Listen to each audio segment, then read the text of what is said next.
থাকেন এখন ভাইয়ের কাছে শুনবো যে এই মুন্সিগঞ্জ শিবরামপুর নৌকা বাইচটা কেন হলো না বা ডেটটা পরিবর্তন কেন করা হলো কেন বলাই মাঝের কাছে সরাসরি চলে দেবো। আসসালামু আলাইকুম ভাই, এই যে মুন্সিগঞ্জ শিবরামপুর নৌকা বাইচটা কেন হলো?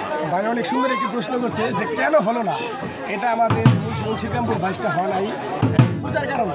পূজার কারণে প্রশাসনে বলছে যে আমরা প্রশাসন দিয়ে এখানে সহযোগিতা করতে পারি, এই জন্যে আমাদের ডেটটা চেঞ্জ করা হয়েছে। কিন্তু আমাদের এখানে প্রাইস যা আছে সম্পূর্ণ কেনা হয়েছে। সেখানে ভাই প্রাইস আসলো কি? প্রথম প্রাইসটা কি? প্রাইস আসলে আপনার প্রত্যেকটা ঘাসি নৌকার জন্য একটি করে ফ্রিজ এবং কুষা নৌকার জন্য আছে আপনার এলইডি টেলিভিশন।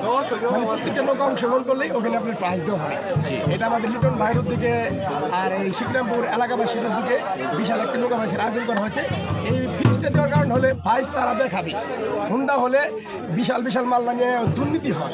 এই ফ্রিজটা তো না হয় সুন্দর বাইসের জন্য এটা আয়োজন করছে। আর আমাদের ডেটটা অলরেডি খোকন ভাই জানিয়ে দিচ্ছে, কিন্তু আমি এখন বলতেছি না।